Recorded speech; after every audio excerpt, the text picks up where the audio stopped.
Malika usul o'ynashga amroq bo'lg'ashqa, ko'pincha vaqtlarda sarayga berib, yigitlar qilgan nag'ma navoga usul o'ynaydi ekan. Oylar o'tibdi. Sarayda bo'lgan nag'ma navo usulni ko'rgan kishilar taraf-tarafdan kelishga boshlabdi. Bara-bara juma oqshimi sarayda odam qaynaydigan bo'pti. Dil azobi topgan yo'qsullar na-nalardan kelib so'z anglab, usul ko'rib ketadigan bo'pti. Keyingi kunlarda saraydan bo'sh kelmay haq oldigan bo'lyapti. Kunlardan bir kuni bu o'yinni podshoning vaziri kirib ko'ribdi. Ta tun yerim bo'lib, bazmi tugigicha hech chiqib ketolmay qoldi. Sahnaning chiroyliligi, uningdagi ko'rinishning hayvatligi, nag'ma navoning mungluqligi, qizning go'zalligi va uning usulining zilvoligi vazirni bu yerdan ketkizmabdi. Biroq u Malikani toniy olmabdi. Shuning bilan vazir barliq ishini tashlab, har juma oqshimi saroyga kelib, o'yin ko'radigan bo'pti. Bir kuni vazir saroydagi o'yindan podshoni xabardor qildi. Podsho bu o'yinni ko'rishni orzu qilib, bir juma oqshimi barliq vazir o'limalarni agashtirib, heliqi o'yinni ko'rish uchun minibdi. Biroq podshomu o'z qizini tunmay qoldi. Qiz sho'x usulga tushib, rosa qiziqanda, podshoning yonida o'ltirgan bir o'limasi uning malik ekanligini sezib qoldi. U darrov podshoning quloqiga pichirlabdi. Shu zaman podshoning qopqiga turilibdi-da, o'rnidan chachirib turgan beti o'rniga qarab minibdi. O'ng'ichi malika dodisining to'tirib qaytganligini sezib, darrov usulni to'xtatibdi-da, kiyimini yo'tkab, yer ostidagi yo'l bilan qo'yindek yugurib, o'z uyiga kirib, hech nimani ko'rmagan odam bo'lib yetib olibdi.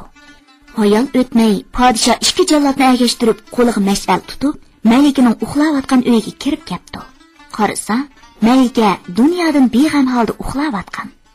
Podsho to'ydirmasdan qaytib chiqibdi. Podsho atsi heliqi o'lmani qizimga haqorat qilganligim uchun deb qo'lisini tenidan juda qildi. Lekin uni o'ldirganligini hech kimga uqtirmabdi.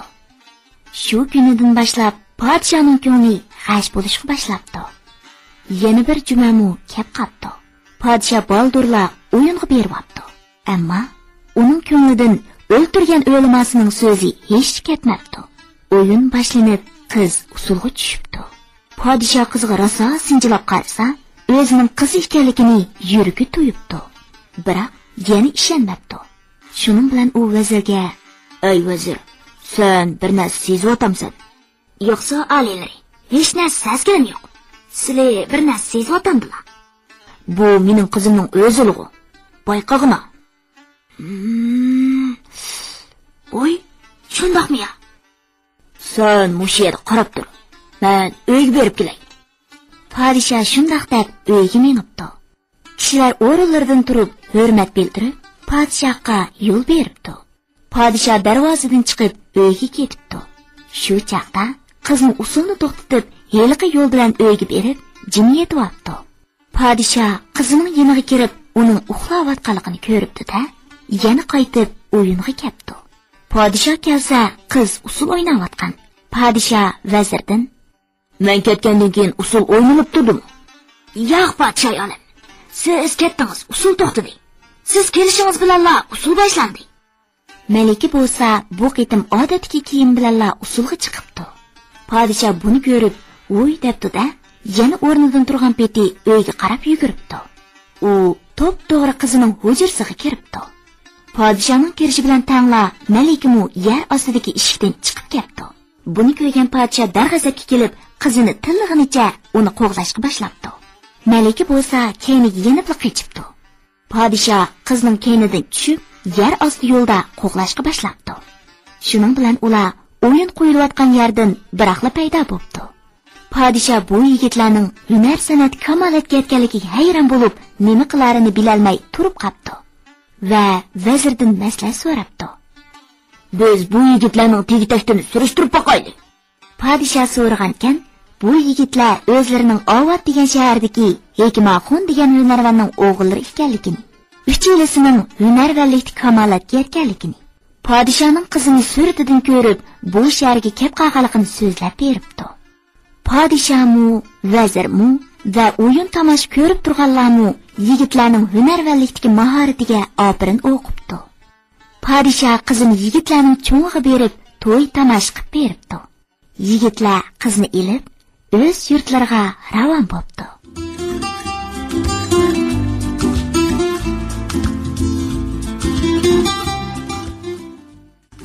Umaqlar, һөнәрнең qanday hikmati bor nomli chechkimizni anglab bo'ldik.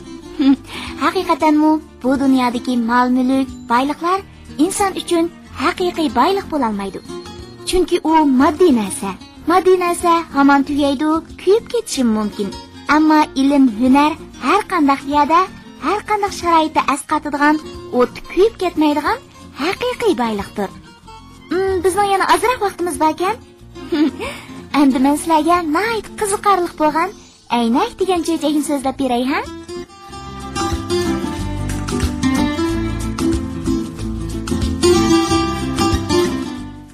Burunning burunisida bu iqlimning to'lisida ishlar nayt oddiy ekan. Shu zamonlarda bir juft er-xotin bo'lib, erning ismi Ustiqul, ayolning ismi Oyxon ekan. Eri hunarga tirishchan, ayoli uyda ishchan. Ani shunda birga yashaydi ekan. Ammo bularning o'qiti zodili ilgari bosmabdi. Qancha qilib baqsimu, chopini tizidan oshmabdi. Kunlarning bir kunida Ustiqul: "Ey opsi, men endi bu kichikkina osmon eglikdek shaharda o'ltiravermay, cho'ngroq bir shahardan aylanib kelsam qandoq bo'lar? Agar sen rozi bo'lsang, ota-onangdan bir rozilik etpagin. Bechora sodda odamlar ishni o'qib, o'zlari yo'lga sog'in yaxshi." Shu chaqchi uy ishidan boshqaga qayrilib baqmagan bechora ayol unimabdi. Voy, qo'ysizlar desi, ko'nglim ansiraydi mening. Yo'q, sen undoq deganing bilan safar qilmoq bu oylardan qolgan. Yo'ljimisan yer yo'tkal debdikan. Yo'tkilib ko'ray. Ishkimizning baxti bir oylanib kelay. Ayoli oxir ma'qul bo'pti. Qiyin atallarni anglab, oxirida rozi bo'pti. Bars kelmas yo'ldan o'zing saqlag'aysan Xudoyim deb duo qilib yo'lga sapdi. Shunda qilib Ustiqul jahonning nerisiga, 6 shaharning biriga bo'lgandimu yo'g'iniga, hammaga dangliq bo'g'iniga Rabbim deb ravon bo'pti. Kunlar o'tib, haftalar ketdi. Haftalar o'tib, oy ketdi. Ustiqulning oldiga nurg'un soy ketdi. U soy kelsa suyini pachaq turib kechibdi. Cho'l kelsa yantoqning suyini siqib ichibdi. Daryo kelsa uzibdi, xurjiniga beliqni suzibdi. Ishqilib, midirlab jonni atlab yiqibdi. Jangallardan yo'l tepib, langarlardan pul tepib, manzilga oron yetib, hushidan ketibdi. Hushiga kelib qarsa, rost degandek cho'ng shahar. Varan-churun, ming g'ovg'a, kech kunduz, shom sahar. Ustiqul shaharning alma-talmilarini bilib, asta o'qatga kirishibdi. O'z shaharida yo'q hunarlarni bilib olishga tirishibdi. Shunda qilib oylar o'tib, yil ketdi. Yozlar o'tib, qish ketdi. Endi Ustiqulning qo'lidami yangi ish ketdi. Ko'zlarimi echilibdi. Ammo fikri chechilibdi. Qarasa, cho'ng shahar degan boy keladigan. Barg'i suzuk suv, yo'qqa loy keladigan. Bozorimi cho'nggan, 7 iqlimdan turlik tugumas mol keladigan. Uningga agishib, turlik to'ymas gal keladigan. U cho'ng shaharni shahar qilgan kichik shahar ekan.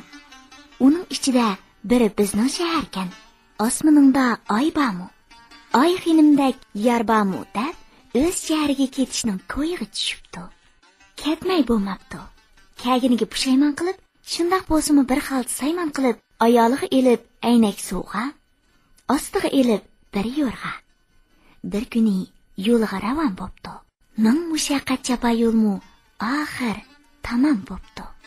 Ustiqul toza yerib ashqanda, uyga yaqin qolganda kech kirib savol bo'pti. Bir langarga kelib, saymon xaltasini langarchiga bir kunlik omonat qo'yib, yetib qapti. Atsi omonatni unutib, so'g'itini ko'tirib ketib qapti.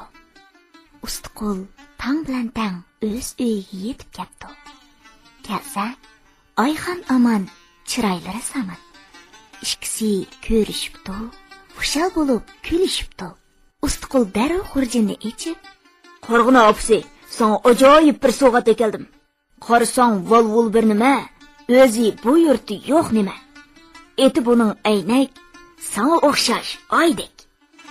U shundoq deb yengildak o'roqliq bir narsani ayoliga beribdi. U aynakni berib popla ho'yliga yuguribdi. "Hey opsi, yo'lda bir narsam unutilib qopti, akil olmasam bo'lmaydi. Qaynotalarimga salom degin." U shundoq deb chiqqan bo'yi otga minib, yana yo'lga ravon bo'pti. Ayxan yerim xushal uyga kirib, sovg'atni ichib qarasa, ras yo'g'on bir suzuk tash. Ichiga qarasa, turg'udek bir qalam qash. Ayxan esini bilmay, vol toshni to'rga yo'lab qo'yib, ko'zini rosa bir o'g'laytib qarasa, yiliq cho'kan yana turg'udek. Shu yerdan Ayxan, "Voy o'lay. Sovg'at deb ustimga xotinlar ketdi emasmi? Isib mening aqidam." Ayxan shundoq deb yig'lagan bo'yi datlab, tam qo'shni onasininkiga yuguribdi.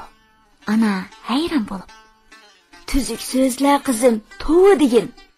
Shundoq deb ishonmabdi. Oxir qizining dod faryodiga chidamay, kuyovning uyiga kirib qarasa, to'rda bir nima parqirawatgudek.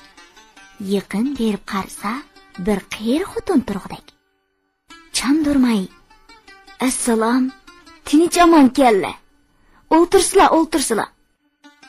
U shundoq deb yuqorga midirlab qo'yib, ming qilsimu o'zini tutolmay, uydan g'ippadil yo'qilibdi. Talog'i chiqib peshonasiga mushlab, "Voy o'lay, rostgan emasmi? Qandoq qilamiz? Nim degan sachchilik bu, sovg'at qursin uning." Mo'may shundoq degenicha yig'lab ho'ylisiga yuguribdi. Chiqib qiziga qo'shilib, ho'yli aramni beshiga opdi. Angacha qaynota namoz bomdoddan yinib, asnab minib, ho'ylisiga kiribdi. Kirsi xuddi hozining ovozi. Ona yugurib kelib, "Voy qarmonlar otsi, qo'zida kuyovlimiz hunar tepib kelman deb boshqa birisini tang agashtirib ketdi emasmi?" "Voy nim deysizlar onasi? Kimlar agashtirib ketdi, ha?" "Bu yerga eslatadisi, quloqlarga aytay.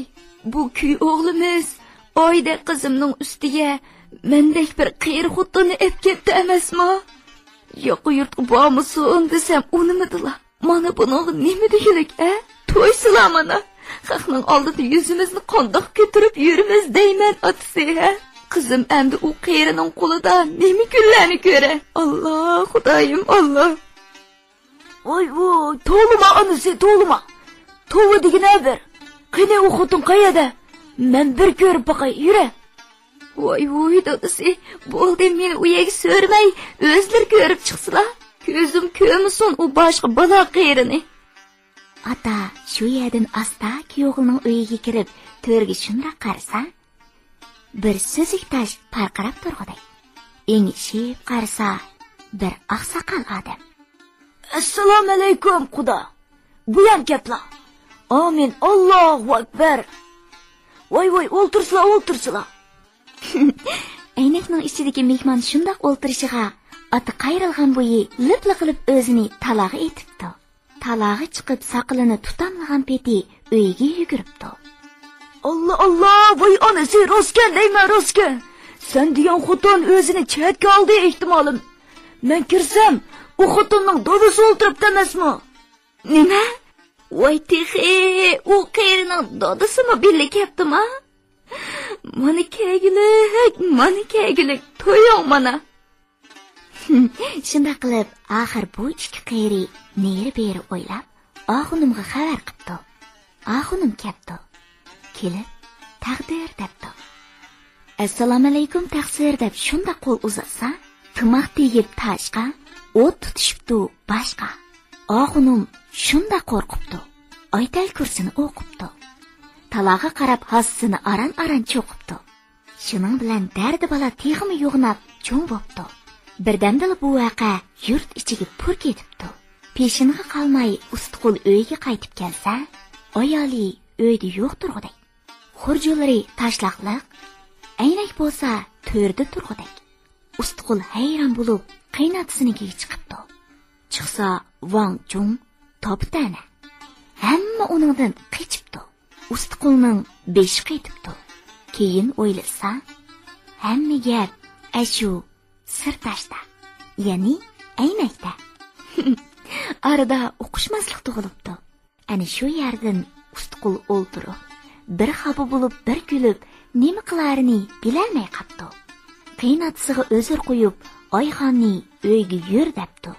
Oyxon yig'lab izladib, uyda o'tirsin yoki men deb chiqishga zodili unmabdi. Ustiqul endi qanday qilish lozim? Ustiqul oxir uyga qaytib, aynakni olib chiqibdi. Qaynota, qaynona va Oyxonlar darqamda turganda qo'ynidan asta elib, ularning yuziga tutibdi. Ikki qiyri hayron bo'lib, aynakka dajib qarabdi. Oyxon qarasa aynakka, ota-onasi turg'udek. Ota qarasa aynakka, ona bilan qiz turg'udek. Onasi qarasa aynakka, doda bilan qiz turg'udek. Bu uchaylan kulishib, kuyovliga qarabdi. O'qishmaslik ko'ngildan shundan boshlab tarqilib ketibdi. Andan keyin kuyovil aynakni tutqizib aniga o'tibdi qatarga. Shu chaq bular qarasa, kuyovil aynakda turg'udek. Ota so'zini boshlabdi. Xafa bo'lmasak bo'g'idek, xafa bo'lmasak bo'g'idek. Shunda qilib, oxir hammasi aynakni qo'liga elib ko'rishibdi. Xudoya tova, bu bir hikmatgan deb uzoqcha kulishibdi. Shuning bilan er ayol inoq bo'lib qapti. Al ichida bu vaqa cho'chak bo'lib tarqilib ketibdi.